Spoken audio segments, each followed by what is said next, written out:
So it's been a couple of weeks since we found out more about the Breath of the Wild sequel, including a trailer at E3, and actually that's about it. We haven't found out anything more about it beyond that, including a name. That's still a mystery. But now that we've had a couple of weeks to digest, the trailer, we've had several analysis videos and like 5 details you missed. We've been doing all kinds of content for the game. But now that things are starting to die down, I thought it'd be good for us to get together and discuss our thoughts now that we've had time to kind of process the entire thing. We can dive into more of our theories, more about the gameplay, more of our general thoughts on the trailer itself, and whether we really even learned that much about it. Because personally speaking, the more I think about it now, like as hyped as I was and still am for the game and that specific trailer, the more I think about it, I'm like, we didn't really see all that much in hindsight. So let's get our gut reaction to just how we're feeling these days about the Breath of the Wild sequel. So Joey, let's go start off with you. What are you kind of thinking about the game so far? Like, how are you feeling now 2 weeks out from the E3 trailer? I'm still cautiously optimistic for this game. I can't say I feel the same amount of hype I felt for Breath of the Wild. Like, I was just borderline, like, obsessed with that game, just, like, wanting to know more.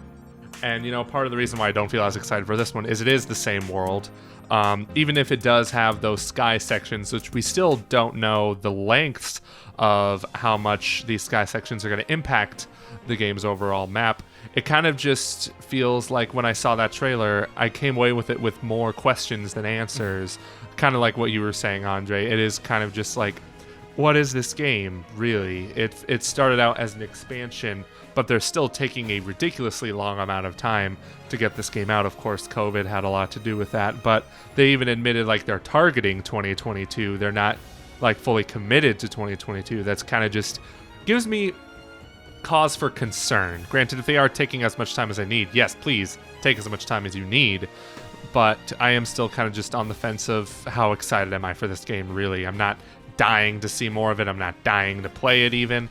I am more a little on the pessimistic side of things. Like, how much different is this game going to be? Is it really going to recapture the magic of the first Breath of the Wild? And if that's not their goal to recapture the magic, then good on them. But I do kind of still want that magic, I was like, yeah, Joey, we need a whole magic meter back. No, I think it's weird because the Zelda series is my favorite video game series. So naturally, there's like this baseline level of excitement I always have for anything Zelda. But it wasn't my favorite reveal from E3, and even now, like a few weeks later, looking back on it, I love the amount of effort we all put together into all the videos, the analyses, and details, every video we did covering it. But I still look at it, and as you mentioned, Andre, it still really doesn't feel like we know that much about the game. Proportionally, it's about as much as we learned 2 years ago from the initial trailer when we learned that it existed. The only difference now is now we see the stuff in the sky, which I'm still personally convinced there's some importance to Skyward Sword, since that's, the game that's literally a few weeks away now, if that. And there's so many little details that come together, and yeah, Zelda always references its other games very, whether it's in small ways or big ways. Breath of the Wild had, like, things on the map named after, like, something from every game, which is only what further made people confused on the timeline, and I'm not even going to get into that here. But this game feels a lot more connected to Skyward Sword, which is actually making me more excited for Skyward Sword. Which is kind of a weird feeling. I mean, especially when they evoke the specific imagery of Skyward Sword, where Link's diving into the world, which, that was such a surprise to see, even though I kind of had talked about this in the video I ran just a few days earlier, where I talked about how they could expand the scope of the world while retaining the basic geography, the existing Breath of the Wild Hyrule.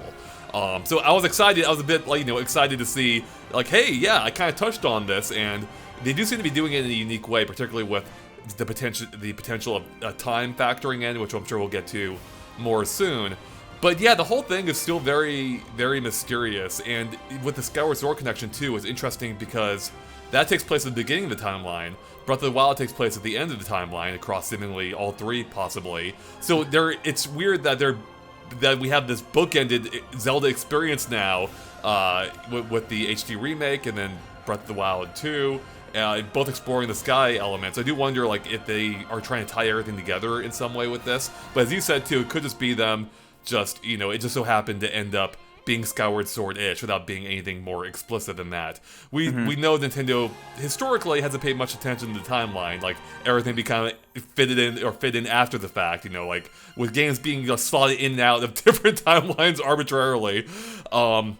And it seems like Breath of the Wild is really acting as more of a launching off point for something new, like something, where they could finally establish a proper timeline, of this being, one of the few direct sequels in, Zelda history, particularly with it retaining the actual world of the game, which they didn't do much of before. So yeah, when it comes to actual like story of this game, I don't really know what's going on. I don't know where they're going with this, particularly with the time stuff. Like I loved how they played the time in the trailer, like with the backwards rolling ball, and also the raindrop reversing, into the sky. And it makes me wonder, like, how is the Sky World going to work? Like, does that exist as part of the past? And does that mean that the Sky World is acting as its own self-contained thing, largely, where you can't freely journey between the ground and the sky like it could in Skyward Sword? And the more I thought about that, the more that concerns me, because I don't want that again. I want them to be like this connected, cohesive world, right? I don't want there to be this barrier between the two, and that kind of concerns me a little bit, that maybe there is now, with time acting as a barrier in this case. It just kind of dawned on me as we were talking about this. We have the time mechanics, we have some level of time mechanics and presence. We have the sky barrier and some sort of flight from Skyward Sword. What if we're seeing some sort of blend of the major 3D Zeldas? Ocarina of Time, and then Skyward Sword. Maybe we'll see something from Twilight Princess and Wind Waker, though I think those would be a lot harder to factor in, but unless they bring the Wolf Lake amiibo back. Yeah, Twilight Princess would be tough. Wind Waker, you could get some boat. I talked about this in my video again. You could just put a boat in there, like a proper sailboat, and not the dumb Deku Leaf-based one. I think that'd be cool. Like, I think that's the kind of question here. Like, how much more is there? I mean, there's clearly a lot more that we don't know. Hopefully, yeah. But what? Yeah, how far does that broaden? Like, the kind of too. I think Joey was saying earlier. Like, we haven't really, they first revealed the game 2 years ago. Maybe you were saying this, Triss. And it feels like we relatively haven't learned that much more since then. Yeah. Yet since then, even though Horizons 2 was Horizons, I can't remember, was announced after the first reveal of Breath of the Wild 2. We've now seen far more of that game than we have of the Breath of the Wild sequel, where we got a whole 15-minute gameplay demonstration of that game, with them diving in literally into the water, for instance, and showing us what this game's all about. And Breath of the Wild 2, we're still trying to figure out what's going on here. Even mechanically, how does this work? Link doesn't have his Sheikah Slate anymore. He seems to have this new arm brace thing, which gives him these similar Sheikah-like powers, or rune-like powers, including the ability to seemingly rewind time, which has massive potential, by the way. That could be super interesting. You can just highlight an object, rewind it immediately, which feels very almost Loki-ish right now if you're watching the Loki show. Yeah, Horizon Forbidden West, by the way. I don't want comments saying it's Horizon Forbidden West. Okay, whatever. Yep. But yeah, now I feel like Horizon Forbidden West is going to announce its release date soon, since it knows Breath of the Wild 2 is not coming out this year. So that's going to be interesting to see. They didn't show me enough to get more excited for this game. It's just like, oh, okay, now I know the sky stuff. What else? That was kind of it. I was sort of wondering, maybe all these pieces in the sky came from the ground and from the surface world, so maybe that's really going to affect the surface world. But even then, we didn't see that much of the surface world, right. And from what we could tell, a lot of it is the same. It's the only major addition are new fort camps for the enemies. I did see a tweet after I posted the video comparing the world that there's no lava coming out of Death Mountain, so that could be potentially interesting, unless that's a development thing and they forgot to add the lava. I'm not sure. It's definitely weird that Death Mountain seems changed. I know people have mentioned that we should be able to see where the Lost Woods and the Deku Tree are multiple times now, but you just can't see them. And it definitely... you need to Switch Pro to see the Deku Tree this time. Exactly, yes. It definitely seems like they're changing something, but I think... Or just changing something about the world. But I think what's strangest is the complete erasure of anything Sheikah. That I didn't even notice in the analysis that we pointed out in that 5 details that everyone pointed out to us, or something along those lines. It's been a little while. It's been busy for me. But it's really weird, actually, that like everything Sheikah is gone. There's no Sheikah towers, there's no shrines, the divine beasts seem to be missing. Neither Link nor Zelda have the Sheikah slate. Like, it's weird for a world that's so heavily built up by that race and so influenced by the Sheikah to just not have any of it anymore. Is it possible? Well, it's all about the Zonai this time. I don't want to hear any more about the Zonai. Is it possible that Breath of the Wild, the sequel, takes place before Breath of the Wild? Because none of that stuff really existed then either. The towers and shrines are all buried. We didn't have a Sheikah slate yet. Like, not all the shrines are buried, because there's the memory where Zelda's trying to get it to open with the slate and it just isn't working. So they existed there, and the whole like premise behind Breath of the Wild was they were finding the Sheikah tech, like the Guardians and such, and then they got the prophecy. Yeah, so I mean, the question still stands: is it possible? Like, I don't think it is, but no, like, I think I think it has to be after, based on what we've know and have seen of Link and Zelda, plus what we've seen of the 100 years before. From the different memories in Breath of the Wild. So I don't think there's a way for it to take place before it, unless they time travel to before it. I mean, with Zelda, anything's possible. Like, yeah, I mean, and if not that, then, but the Skyworld, for instance, seems to be taking place in the past, with Link's different outfit, possibly, with Link's different appearance in general, even. Or is that Link? Yeah, I mean, there's a mystery in the fact that we don't see Link's face, which is weird. I'm pretty sure it's Link. I'm pretty sure it's Link too, but I think there might be something different about Link, something related to his appearance that would possibly give something away, possibly in relation to the game's title, which Bill Trinen has said. I believe Bill Trinen has said that were they to reveal the game's title, it would spoil something about the game, which makes you wonder, like, yeah, what is that? Like, the Link of different eye colors. The Legend of Zelda Link. When would you reveal the title then? Because if it's going to spoil something, you have to spoil that thing then. Right. Unless you're going to go all the way until release and like GameStop's going to have the box for the game, okay, The Legend of Zelda, and then it's like blacked out in Sharpie under The Legend of Zelda: A Farewell to Arms or something. That'd be amazing. Special guest appearance from Min Min. Yeah. Oh my god. I do want to stress, for as little as we've seen, and like kind of the lacking context we have for how it all fits together, I really am excited by the possibilities here. Like, I'm concerned by the limits, but I'm excited by the possibilities.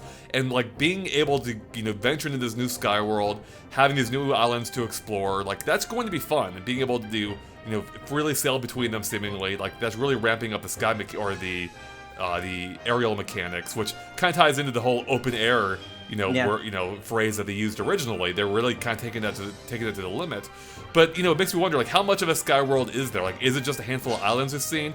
Are there multiple groups of these handful of sky islands? And why can't we see them from the ground? Is it because, again, it takes place in a separate time period? And why? Like, what's the point of that? Like, is it always in the past when you travel to the sky, and then always in the present when you travel back to the surface? Does that mean you can do things on the surface that impact, or rather, do things in the sky world that would impact the land below in the future, seemingly, or relative future? Yeah, I think what's neat is there's so many questions about it right now, which makes it fun to speculate on and really talk about. But it also begs the question of, did they reveal enough? With what we know about the Sky Islands, whatever the heck you want to fully call them. Yeah, the Skylands. Exactly. Skylanders. No. Oh no. With the Sky Islands, we know that like they're completely, almost every time we see them, they're in the clouds. So I know right now one of the theories that I talked about is the potential for the Sky Barrier from Skyward Sword to play some sort of role. I don't think it would fully divide things, but there was evidence of it being present back in the original Breath of the Wild, with the dragons kind of flying away in some sort of cloud-like portal in the sky. And I think also the giant skeletons of like the Leviathans, like the three of them that you find around, they all look like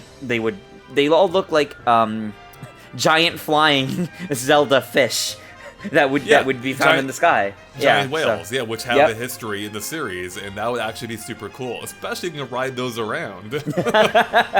Oh man, Shadow of the Colossus style. Like, oh, there you go. Yeah, there was even one in Skyward Sword too, I think, which is another possible connection. Yeah. Oh yeah, that big old whale. I forget his name. Yeah.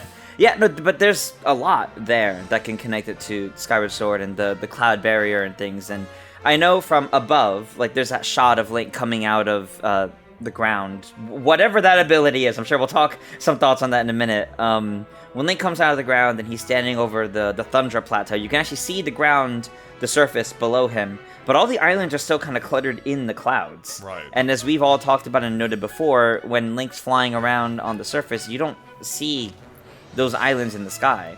But in Skyward Sword, it's not like you land down on the surface and look up and wow, it's a cloudy day. Always. Like you never get that. No, you don't. It looks like a normal sky. You see the sun and everything. So it makes me wonder if there actually is still that separation. But maybe you'd actually like physically pass through it. So maybe it is like two worlds. Take like Link to the Past with the main Hyrule and then the Dark World. It's not quite going to be, or if it is that way, it's not going to be a sense of they parallel each other. But there's the whole sky world that you can fully explore, and then there's the surface that you can fully explore. The only division would be specifically getting from one to the other, maybe. So it would not be as linear as Skyward Sword. But that's kind of where I feel we're heading in right now. And then maybe something underground with Zelda, who knows, but... Yeah, we did see what looks like underground gameplay in the game for like a second. So I'm not sure if that's like just a cave on the surface, or if it is like maybe there's going to be, I don't know if one of you mentioned this theory, but there's going to be a sky section and an underground section too. Yeah, I mean, I proposed the idea before we saw the trailer in my idea of the video, and I think that'd be cool. I proposed the idea, just so you know. Just so you know, Nintendo took it from me. They heard it from me first. In that week span, they just overhauled the game. Clearly, It's possible. No, I mean, I think that would make sense. You know, to expand the surface world, you just go in opposite directions. You go above and below, right? Yeah. And I think there's areas in which you can make that really interesting. And if that's the case, like, do we think Zelda might factor into the underground portion? You know, does she just exist for the purpose of the story this time, or will she actually play a more hands-on role in the actual gameplay? Like, do you interact with her in some way? Is she doing stuff underground, you know, while you're traversing the area above?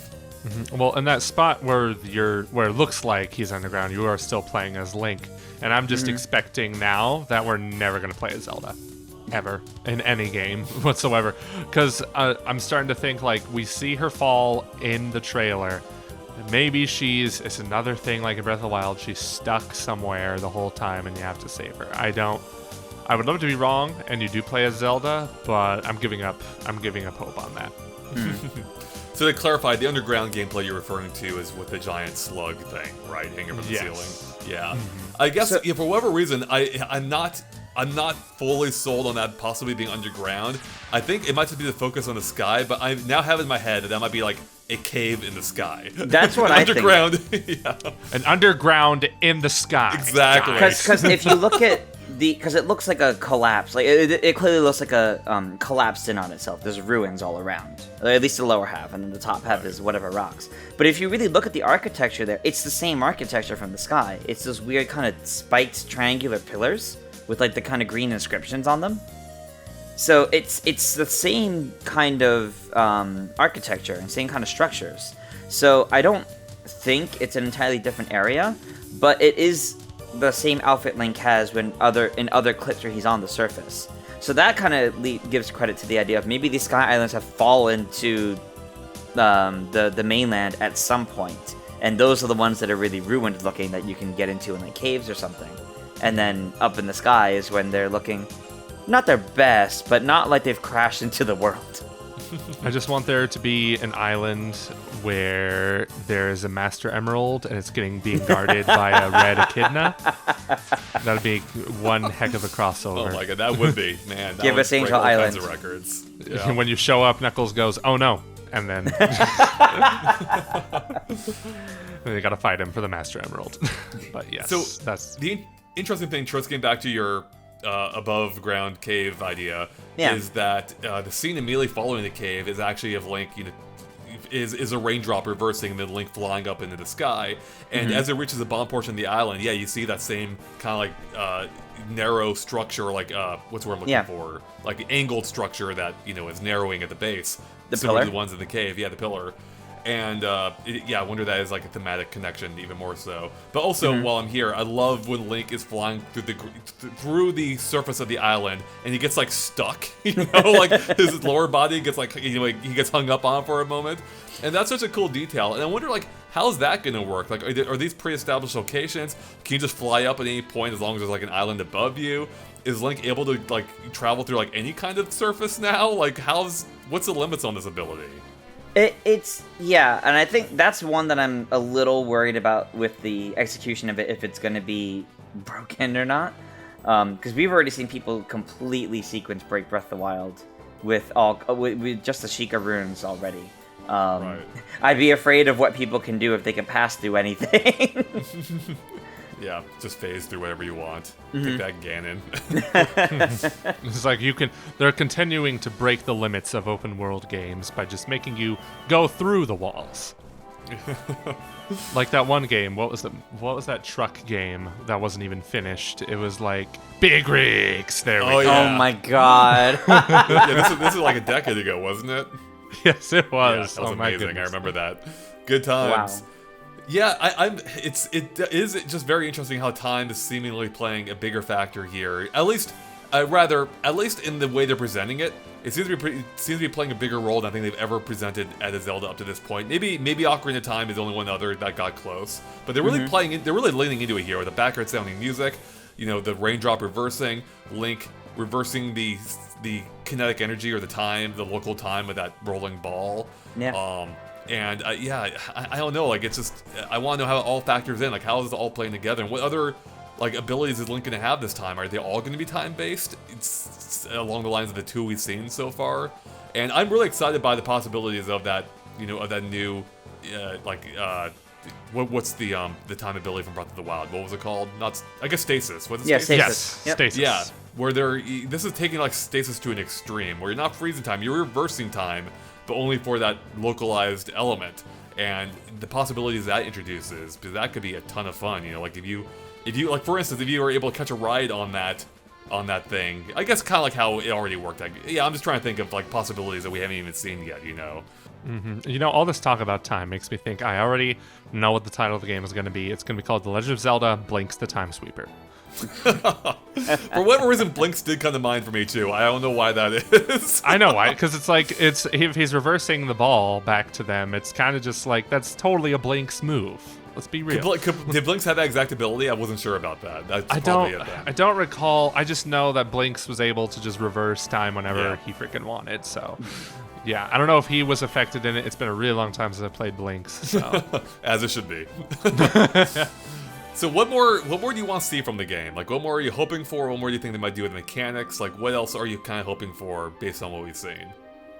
I just hope that regardless of which sections we explore, it feels fun to explore for the first time.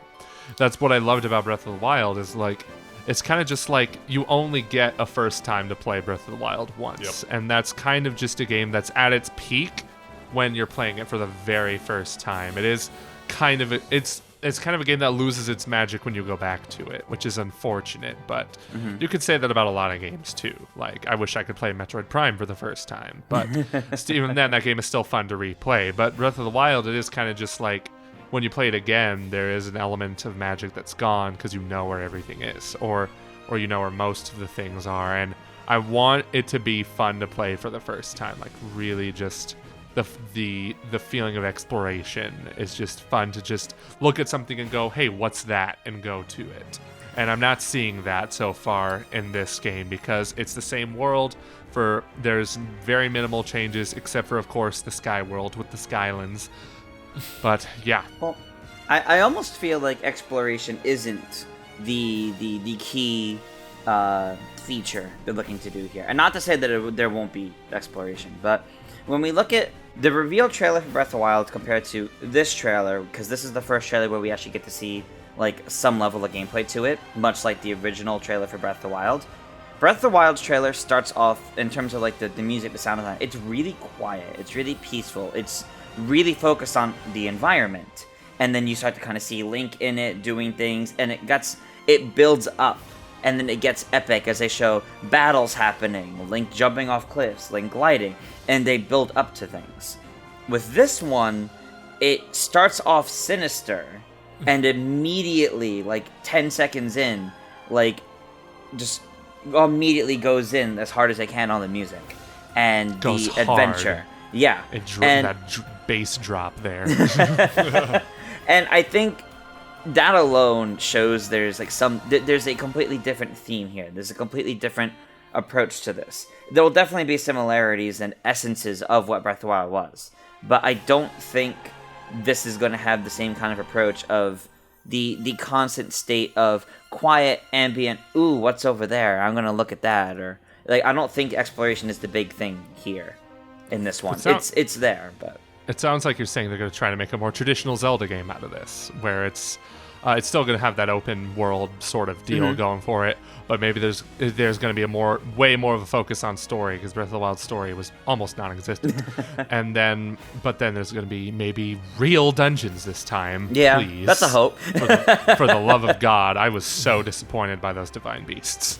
Yeah, you're kind of touching on something, but I noticed like there does seem to be possibly a greater story focus here, at least so far in these trailers, far more so than the initial trailers for the first game. Yeah. I think it might speak possibly to like the type of gameplay they're going for, as you're both touching on.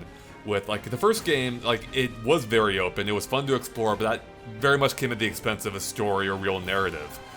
There wasn't a whole lot going on in the way of like story beats there, outside of like the memories you have of what happened 100 years ago, you know. Whereas this time, like they may be switching it up, but it may be possibly at the expense of like having that same sensation of exploring. And I don't even know how they would recapture that again, because you can only Breath of the Wild like really stood out because it was a breath of fresh air, so to speak. You know, like we hadn't seen a game that open before, and even if they were to give us a whole new world, you can't capture that same magic again. You know, even if they redesigned everything, it was a whole new space. Like, it'd still be fun, I'm sure. It'd still be a great time. But you're not going to have that same sensation again that you did the first time, unless it's your first time playing a Breath of the Wild game. With that being said, though, yeah, one of the concerns is just how similar of an experience is this going to be. Because the areas of the sky we've seen seem possibly be limited in scope. You know, like you have these small amount of islands there, so that's not going to probably deliver the same feeling we had before. And then you have the fact that you have the surface area looking largely the same as it did in the first game. And it does make you wonder, like, what have they been spending their time on? You know, it's been 5 years since the original game now. It'll be over 5 years by the time this game eventually releases. And I'm not worried at this point. I think there is much more there that we don't know. I'm just wondering what that is. You know, like what else is there going on here that we haven't fully seen or understand at this point that's going to make it fun to go through the same world again? Because one of the things that surprised me about the trailer was, you know, when you see the fort or the enemy base on the giant rock monster, I'm like, oh, that's kind of awesome. Then the more I think about it, I'm like, that's just kind of like, I don't know, it just feels like a weird DLC thing they just drop in out of nowhere, right? Like, here's this existing content we're just kind of mashing together because we can. And I'm joking. I'm not too concerned at this point, but I am just really curious, like, what else is happening? You know, like, I want to know. They're hiding things, and I want to know what it is. Yeah. And we'll see, I guess. Yeah, that's just it. Like, I think there is more going on in the world that we haven't seen. But I think we've only largely seen Hyrule Field up to this point, right? Like, we haven't seen the other territories. And I wonder, like, those could be the ones that are maybe far more different than the main field itself. Possibly. Yeah. Any other thoughts, everyone, on anything else about the game or anything else you hope for from it personally? I mean, real dungeons. Yeah. Real dungeons. And Ganondorf needs to be voiced by Clancy Brown, let it be known. Yeah, no, I definitely... that is actually a good point, though. I can't wait to hear what Ganondorf's voice is going to be like. That's actually a fun thing I didn't even think of until now. Ooh. Here's the twist. It's gonna sound like this. It's just Danny DeVito. And anyway, I started blasting. No, Ryan Reynolds. Oh no. No, I definitely hope that real dungeons are there. That's really is the one big hope. Because while the Divine Beasts are interesting in their own way, I don't think they could do that in the Shrines again in a way that would be interesting. I just don't see it working again.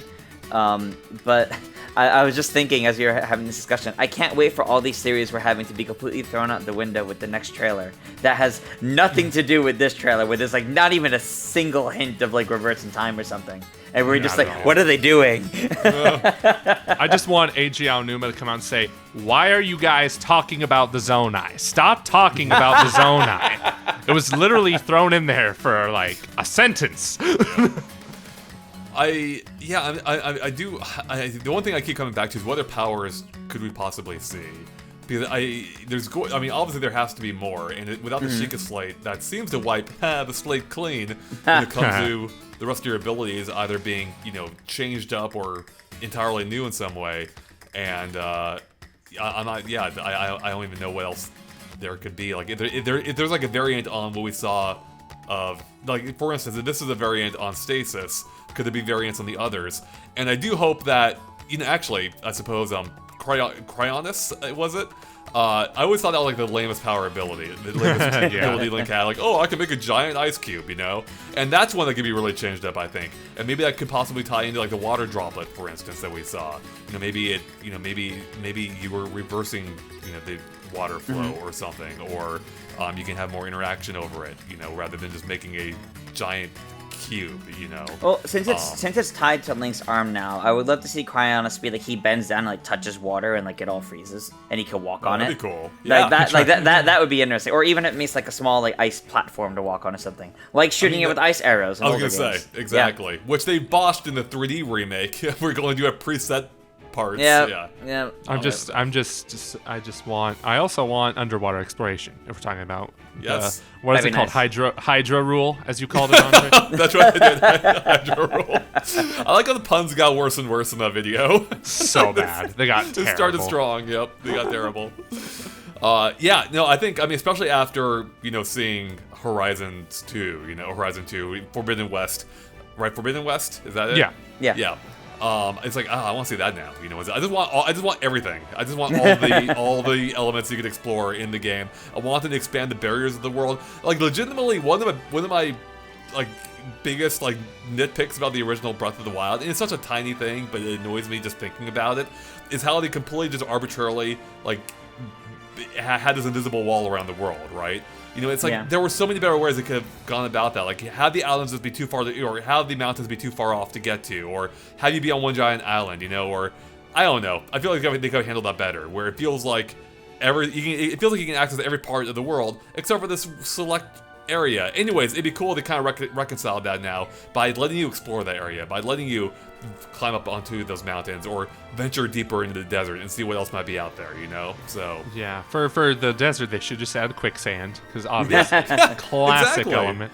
Just have organic barriers, yeah. Mm-hmm, yeah, and for the ocean, just have a giant shark come out and eat you. Yeah, just put sharks. Jack and Daxter style. Exactly. Beyond Good and Evil had those giant robot or blaster guns that would shoot you back if you tried to go too far, That's right. I much prefer those organic barriers rather than the arbitrary ones, especially in Breath of the Wild, where the whole thing's like, oh, look how natural everything is. Oh, invisible wall. It was a little weird how in GTA 5, like, Los Santos was a giant island. Same with Liberty City. Like, what happened to this world? Did global warming get to it or something? Oh, man. It's always surprising to me when you see like the world in GTA from above. It's like, it doesn't look that big, but when you're in it, it feels huge, Yeah, it's great. Yeah. Anyways, any final thoughts, everyone, before we fully wrap it up here? I guess the very last thing that I had to say is I hope we see the roster of characters that existed in Breath of the Wild expanded upon a little bit more.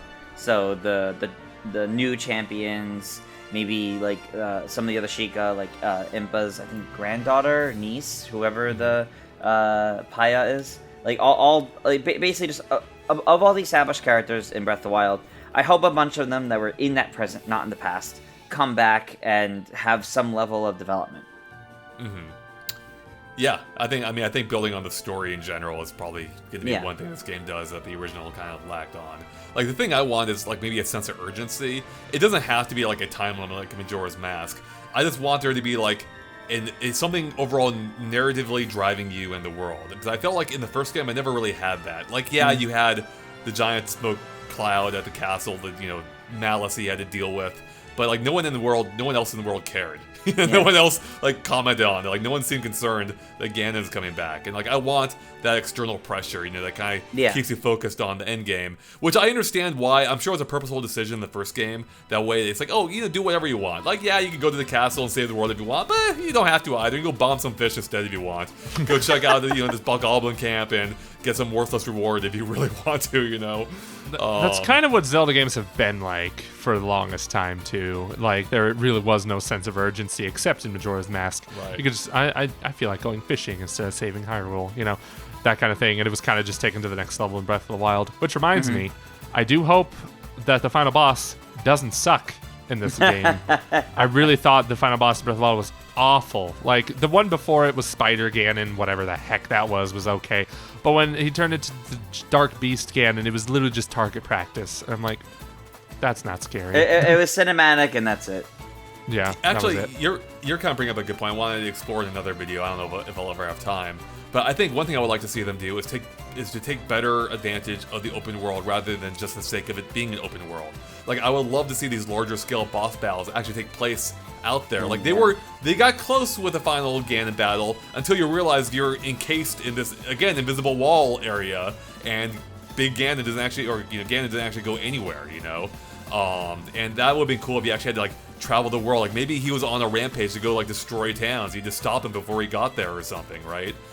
Or another idea I had is if like maybe the shrines you found, you could if you found enough of them, like you could form a barrier or force field yourself to contain Ganon. With them forming a network that you had to activate using the Sheikah Slate, and you had like encase him or trap him in this electrical field formed by the nodes of your the shrines you found. So I just think there's more they can do with the open world idea without that goes beyond just being a big place to explore. Alright, on that note, I think we're about done here discussing the Breath of the Wild sequel. For now, I'm sure we'll be back soon enough once we have more ideas to explore and discuss, maybe with another trailer, which, hey, here's a question. When are we going to see more of this game? This year, you think? No? Nope. Maybe Game Awards, but... Yeah, I could see... If we have the usual September Direct, maybe, but I think this would be more of a Game Awards thing when we next see it. We could get, maybe a full gameplay demo like we did with Breath of the Wild. Oh, man, that'd be nice. Maybe, but, the Game Awards haven't really been the best place to have huge announcements these past few years, I don't think. Like, the biggest one I remember was Perfect Dark, and then before that was the Series X. Other than that, the Game Awards announcements have kind of just been lacking for the past few years, so I don't know. Well, this is the chance to reverse the trend, much like Link reverses the boulder in this game. Do it, Jeff! Come on! Exactly, Jeff, make it happen. Alright everyone, now we're done discussing the Breath of the Wild sequel. Thank you so much for watching. If you like this video, consider clicking the subscribe button, ringing the bell, and of course check out the other videos on the right for more of our Breath of the Wild analysis and theories and all that. So definitely give it a click if you haven't already. With that, we'll catch you later. Bye everyone!